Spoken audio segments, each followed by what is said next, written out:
From the moment Harry was born, his life was structured around protocol, protection, and public expectation. He wasn't just another child in a wealthy household. He was third in line to the throne at birth.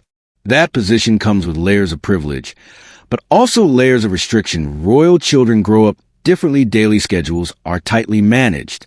Public appearances are rehearsed, even casual moments can become front-page news, while most kids worry about homework or playground drama. Harry's childhood unfolded under global attention. Photographers waited outside schools. Family holidays were documented.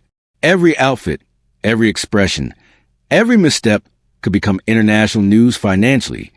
This meant there were resources everywhere. Private tutors, elite schools like Eton, international travel, access to historic estates, and staff whose jobs revolve around maintaining the royal machine. But here's what makes royal wealth unique. Harry didn't own the castles. He didn't control the assets. The monarchy operates more like a centuries-old institution than a personal bank account. There's also the emotional side of wealth. Losing his mother at age 12 changed everything. The world watched two young princes walk behind her coffin. That moment shaped Harry's public image and private struggles. Privilege doesn't cancel grief. Money doesn't eliminate trauma, so while the outside world saw luxury and power, Harry's early life was a mix of tradition, responsibility, protection, and pressure. It was wealth on a historic scale, but not the kind you log into on a banking app. That distinction matters when we talk about the so-called trillionaire life. When Diana passed away, her estate became one of the defining financial turning points in Harry's life. Unlike royal funding, which comes with structure and oversight, inheritance is personal. It belongs to you. Reports suggest Diana's estate was worth roughly $25 million after taxes. Divided primarily between William and Harry, the money was placed in trust and invested for years before they could access it fully.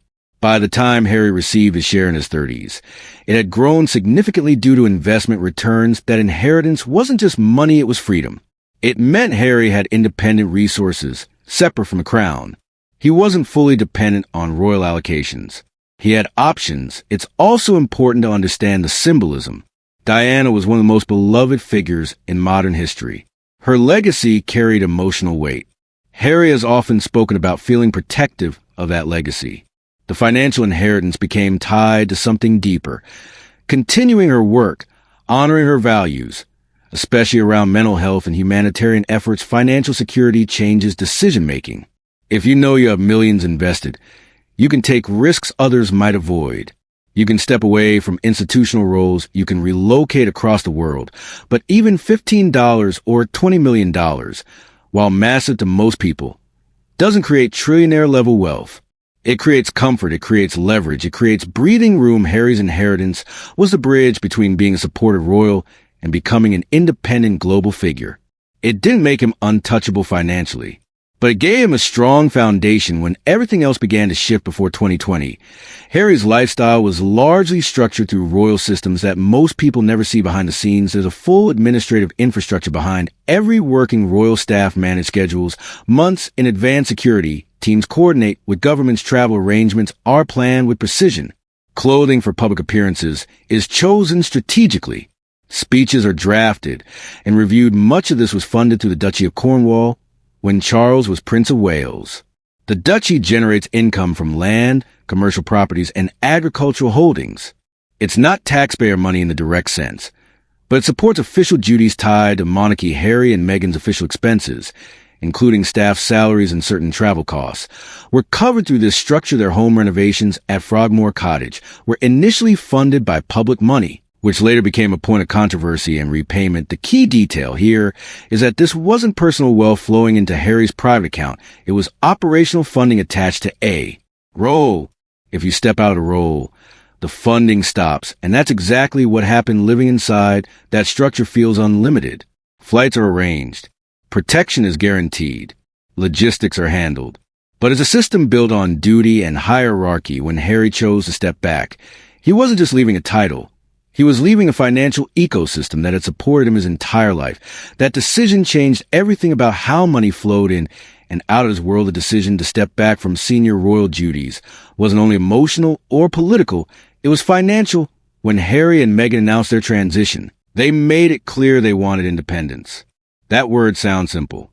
In reality, it meant replacing an entire institutional support structure with private income security became the biggest issue almost immediately. Unlike celebrities who rise to fame through entertainment, Harry's profile is tied to geopolitics. He served in Afghanistan. He remains connected to the British monarchy. That creates unique risks. When public security was removed, the cost shifted to them. And elite security isn't just bodyguards, it's intelligence assessments, armored vehicles, secure transport planning, and global coordination at the same time.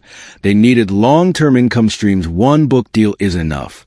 One documentary isn't enough. The Montecito home came with a mortgage.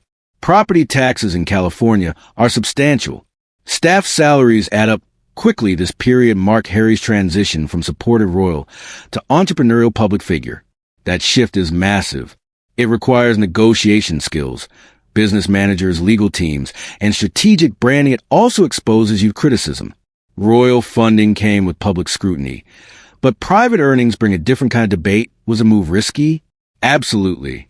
But with Diana's inheritance as a cushion and major media deals in motion, it was a calculated risk rather than a blind leap. This was not the move of a trillionaire coasting on endless wealth. It was a move of someone building a new financial model from scratch. The Montecito estate represents a new chapter.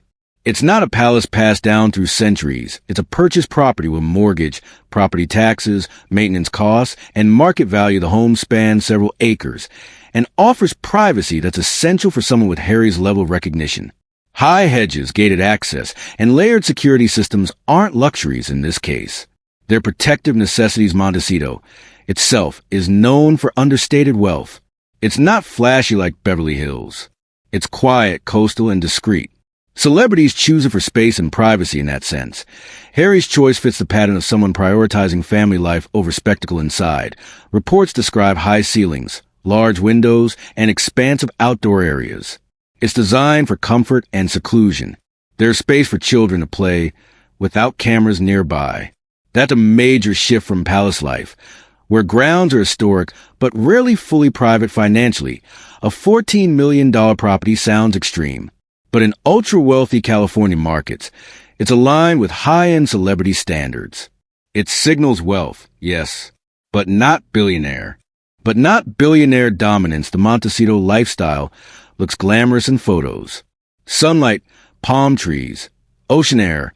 But behind that image are ongoing costs. Landscaping, security, infrastructure, insurance. Staffing is a life of significant wealth. It's exclusive. It's secure, but it's still structured around budgeting, revenue streams, and financial planning. Even at this level, sustainability matters, and that's the difference between the image of a trillionaire life and the reality of a high net worth life, carefully managed. If you enjoyed this breakdown and want more deep dives into public figures and the reality behind the headlines, subscribe and let me know who we should cover next.